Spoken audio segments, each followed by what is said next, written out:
जब मैं दान करता हूं तो देवता ब्राह्मण उसको प्रेम पूर्वक ग्रहण नहीं करते हैं। प्रजा दुखे न शून्यो हम प्राणांश त्यक्तुमिहागता, पुत्र न होने के कारण से मैं दुखी होकर के यहाँ प्राणों का परित्याग करने के लिए मैं जंगल में आया हूँ। क्यों? क्योंकि जिस घर में पुत्र नहीं होता है उसका जीवन व्यर्थ है। धिग्जीवितम प्रजाहीनम धिगृहं च प्रजाम बिना, जिस घर में पुत्र न हो, संतान न हो, वह घर व्यर्थ है, वह धन व्यर्थ है जिसका उपभोग करने के लिए एक संतान न हो। और धिक कुलम संततिम बिना, वह वंश ही धिक्कार करने योग्य है, व्यर्थ है जिसमें एक संतान न हो। और हमारे अपराध इतने बड़े हैं, हमारे तो कोई संतान नहीं है, और यदि मैं कोई गाय ले आकर के अपने खूंटे से बांध देता हूं तो गाय भी बंध्या हो जाती है, उसको भी बच्चा नहीं होता है। फल मैं कोई ले आकर के रख दूं तो वो जल्दी से नष्ट हो जाता है। पेड़ मैं अपने हाथ से जिस पेड़ को लगा देता हूं उसमें फल नहीं आते हैं। अब भला बताइए, इससे बड़ा कोई और दुर्भाग्य हो सकता है क्या? इसलिए मैं अपने प्राणों का परित्याग करने के लिए आया हूं। ऐसा कह करके ब्राह्मण देवता उन महात्मा के पैर पकड़ करके रोने लगे। सन्यासी ने उनके मस्तक की रेखा को पढ़ी और रेखा पढ़ करके कहा, ब्राह्मण देवता, ये जो संतान की रट कर रहे हो ना, यह तो अज्ञानता है। संतान किसी की कोई होती है क्या? मुंचा ज्ञानम प्रजारूपम बलिष्ठा कर्मणो गति, कर्म की गति बड़ी बलवान होती है। यह अज्ञानता है, पुत्र संतान, इसका इस अज्ञानता का परित्याग करो, विवेक प्राप्त करो, संसार की वासना का परित्याग करो। इस प्रकार कहते हैं, देखो ब्राह्मण देवता, तुम इस जन्म में एक पुत्र की अभिलाषा करते हो, लेकिन हमने तुम्हारी मस्तक की रेखा पढ़ी और मस्तक की रेखा कहती है सप्त जन्मा वदितो पुत्रो नैवच नैवच, एक नहीं 7 जन्म तक तुम्हें कोई पुत्र नहीं होगा, 7 जन्म तक। ब्राह्मण देवता कहते हैं, भगवान आप हमें यह विवेक मत दीजिए। महात्मा कहते हैं, अरे आप तो विद्वान हो, आप जानते हो संतान से किसी को सुख मिला है। राजा सगर की कथा सुनो। राजा सगर के, तुम एक पुत्र की अभिलाषा करते हो, राजा सगर के 60,000 एक पुत्र थे। उन 60,000 पुत्रों के होते रहते क्या राजा सगर को सुख मिला? राजा सगर अश्वमेध यज्ञ करते हैं, और जब इस धरा पर कोई अश्वमेध यज्ञ करता है तो देवलोक से देवराज इंद्र घबरा जाते हैं, क्योंकि 100 अश्वमेध यज्ञ यदि पूरी हो गई किसी की तो उसको इंद्रासन मिल जाता है। अब अपना इंद्रासन छूट जाए यह उनको अच्छा नहीं लगेगा, इसलिए वो करते हैं, देखते हैं 99 तक तो कोई बात नहीं, लेकिन 100वीं अश्वमेध यज्ञ हुई तो उसको वह पूरी नहीं होने देते, उसका घोड़ा चुरा लेते। राजा सगर अश्वमेध यज्ञ किए, 100वीं अश्वमेध यज्ञ कर रहे हैं, उसमें घोड़ा छोड़ा जाता है, कोई पकड़े ना, लौट करके चला आवे तो समझो कि उसका यज्ञ पूर्ण हुआ। घोड़ा चला, उसकी रक्षा करने के लिए सैनिक नहीं, राजा सगर के जो 60,000 पुत्र हैं तो सैनिकों की क्या आवश्यकता, अपने बच्चे जाएंगे, अपने बेटे जाएंगे, वो सब गए उसकी रक्षा करने के लिए। जंगल में गए लेकर के, और वहाँ जाने के बाद घोड़ा गायब हो गया। 60,000 पुत्र ढूंढते रह गए, नहीं पाए, लौट के आए, राजा को बताया, पिताजी को बताया, पिताजी घोड़ा तो गायब हो गया। पिताजी ने कहा तुम्हारा यज्ञ कैसे पूर्ण होगा, इसलिए जाओ खोज करके ले आओ। वो 60,000 पुत्र गए खोजने के लिए, घोड़ा नहीं मिला।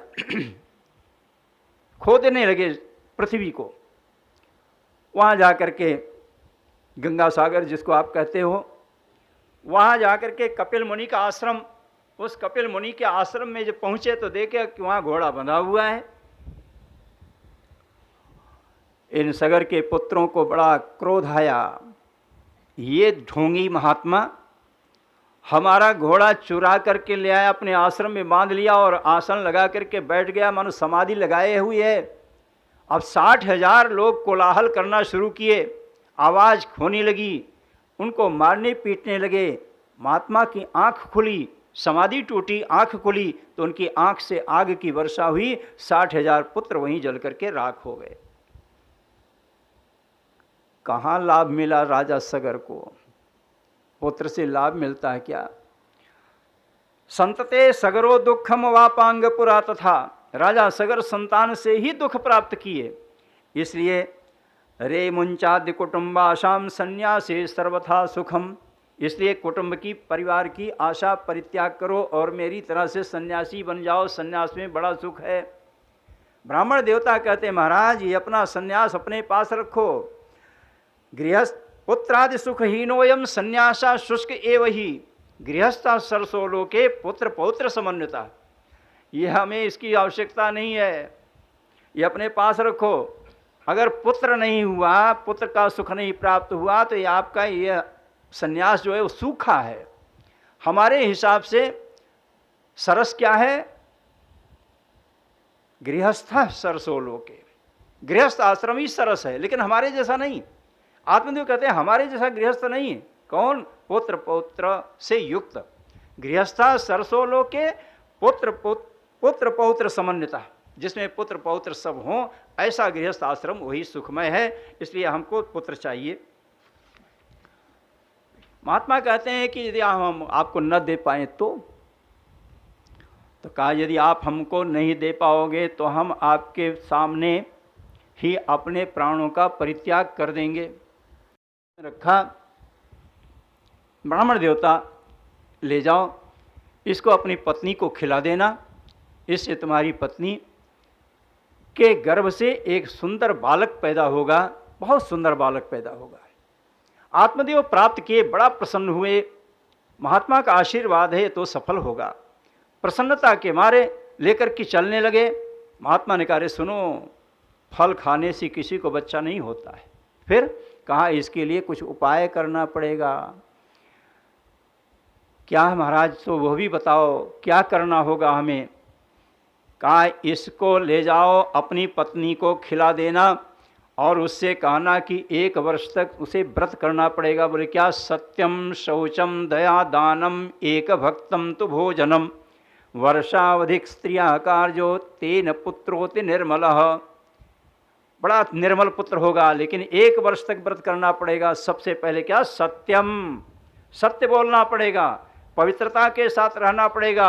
सत्यम शौचम, दया करनी पड़ेगी जीवों पर, दान करना पड़ेगा, एक समय भोजन करना होगा।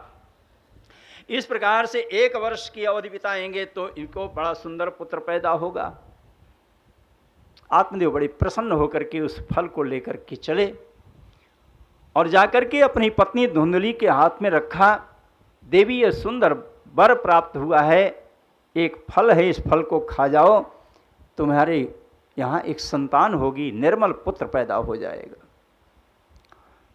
धुंधली ने उसको ले लिया। आत्मदेव बाहर चले गए। वो तो हमेशा भ्रमण करने वाले। लौट करके आए, पूछा कहाँ भोजन किया, फल को खाया? कहाँ खा लिया। सबसे पहला नियम क्या बताया था महात्मा ने? सत्यम, सत्य बोलना पड़ेगा। तो सबसे पहले वही झूठ बोलती है। वो फल को खाया नहीं, कह दिया सत्य, कह दिया मैंने फल को खा लिया। और कहाँ कह रही है? पति के सामने। पति क्या होता है? पत्नी का, स्त्रियों का पति जो होता है वह उसका भगवान होता है। पति परमेश्वर प्रोक्ता, पति ही तो परमेश्वर है। और उसी परमेश्वर के सामने झूठ बोल रही है। कहा मैंने खा लिया। आत्मदेव बड़े प्रसन्न हुए। अब तो 1 वर्ष का समय गिनना है, हमारे यहाँ एक सुंदर पुत्र पैदा होगा।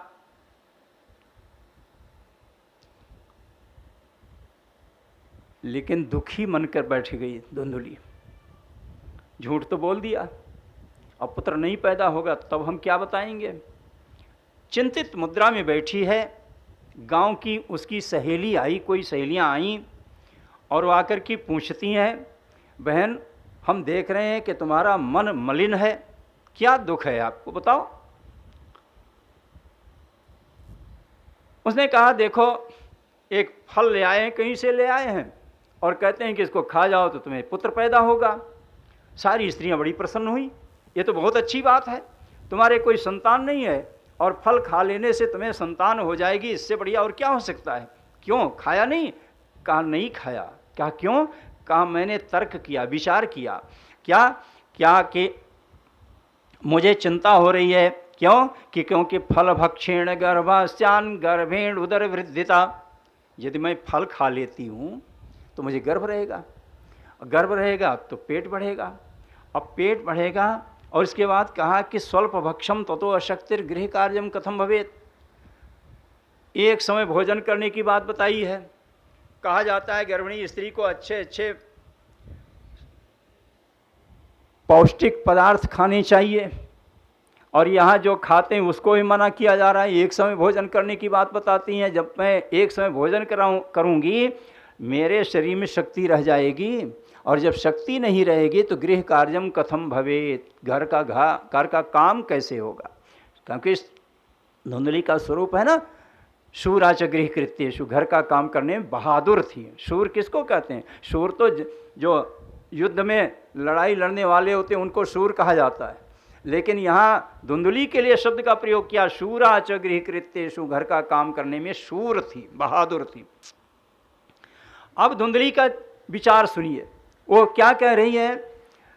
अच्छा मान लीजिए ये सब काम हो जाए, कोई बात नहीं है, लेकिन दैवात घाटी ब्रजेत ग्रामे पलायत गर्भिणी कथम। मान लीजिए ये 1-2 दिन की बात तो है नहीं, 1 वर्ष की बात है बताया है। अब मान लीजिए गांव के उस कोने पर कोई घटना घट जाए तो धुंधली को तो वहाँ जाना ही पड़ेगा ना। लोक वार्तारता, संसार की बातों में लगी रहने वाली, तो संसार में कोई काम हो धुंधली से छिप जाए हो ही नहीं सकता है।